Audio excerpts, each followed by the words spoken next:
Kawan, burger saja ni kawan. Dia nak set.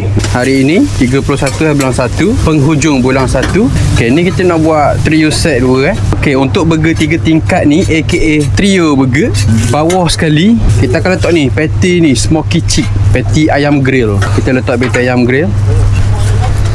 Kita letak caramelized onion, caramelized.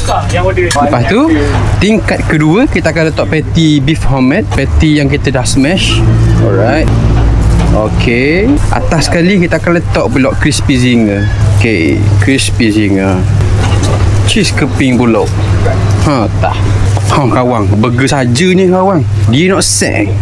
Okey, letak fries.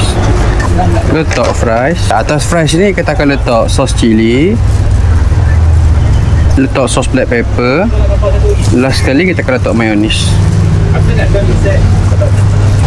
Ni kawan, burger trio set sekali dengan fries. Burger paling mahal dekat Dahmi Cabin. Ada lagi mahal 5 sen lagi yang combo SL tu, tapi ni yang kedua paling mahal lah, RM18 5 kupang. Kamu akan dapat burger 3 tingkat gini dengan set dengan fries ataupun cheesy wedges, boleh pilih lah. Lokasi kita di kedai Planet Tom Yum, Merbau Patah, Kuala Terengganu.